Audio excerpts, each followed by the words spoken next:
Welcome back. Good cooking is done with passion, creativity and love. Embracing her art for cooking and returning to our conscious cooking kitchen, Radhika Gounden shares with me her recipe of Idiyappam, which is also known as string hoppers. Trust me when I say we had fun in the kitchen.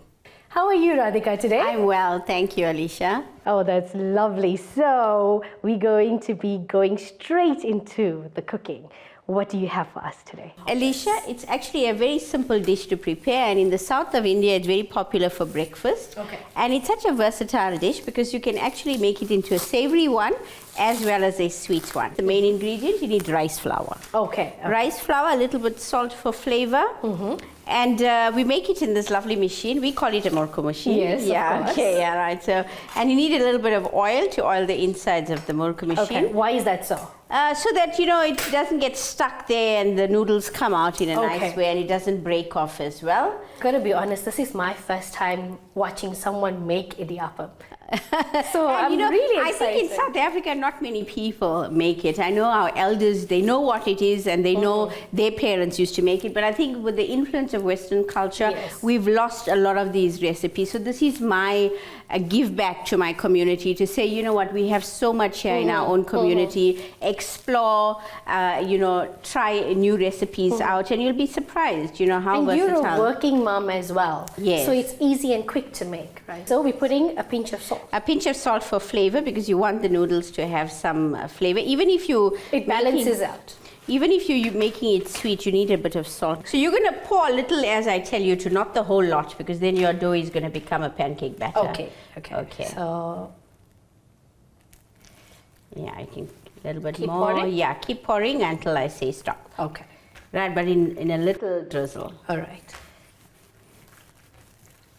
Shall I add a little bit more? Yeah, you continue. I'm sorry you got landed with the drizzle job. No, I'm actually enjoying it. Okay. So do you help your mom in the kitchen at all, Alicia? I do, sometimes. All right, okay. Whenever I get the chance to.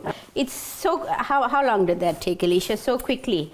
Less than a minute. Yes, absolutely. Actually. So this is what you want. But you know what? If you feel your dough is too soft and it's not holding together, you're free to add a little bit of rice flour to bring it to the rice consistency. Alicia, I need this to be oiled. There's a little bit of oil here. Grab that brush. So I'm just going to smear oil inside. Yes, inside, so that, you know, it glides off and we don't get lumpy noodles. Yes.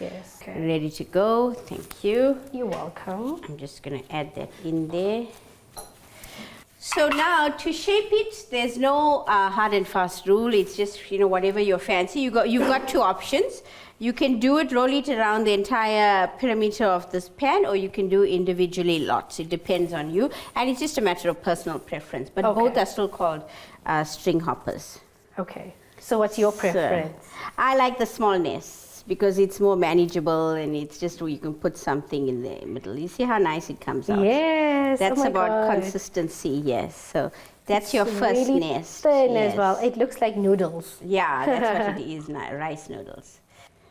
Okay, so usually you'll have it the size, if you want the smaller ones, when your water is boiling nicely, ready to get steamed.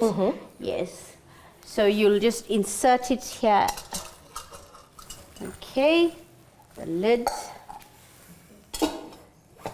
So how long does this normally take? About 10 minutes it's done because it's just flour and the steam cooks it very nicely. You can see the texture from before and after. So that is why they call it a very quick breakfast meal and a very on the go for those working parents and grannies that want to, you know, spoil their grandchildren. Yes. These are the easy stuff that you can make at home. Quick, easy, versatile and delicious, eh? Okay, so are we ready for the big reveal? I'm waiting. So you can see as we got it out of the machine is how it sets. Okay. Okay. You can just use a tongue.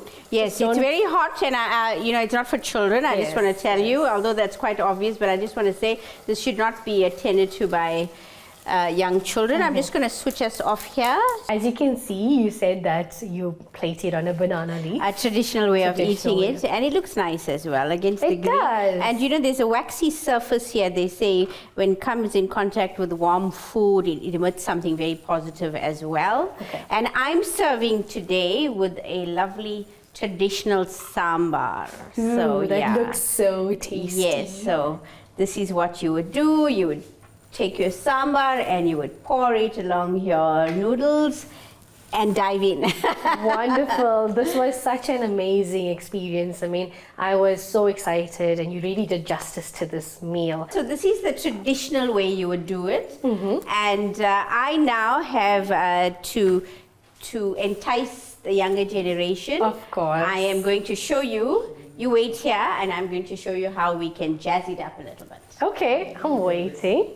Alicia, this is our sweet Idiyappam. This looks really bright and colorful. Very definitely enough here, lots of color to attract the young kids. And this is traditionally served with coconut milk and sugar. So you'll just drizzle it along like that. And then it becomes a sweet treat. And also, yeah, I'm sure if you add some fresh cream, you'll be able to have it as a dessert as well. So it just gets better. There you see. So you've got something to appeal to the modern young people, and there we have for the traditionalists. Yeah, so you can see when I talk about versatility, and how quick was it? You know, it was really quick. Very quick. That Murku machine goes a long way. And so. you have best of both. You ready to tuck in, Alicia? I am ready. I am so ready to tuck in.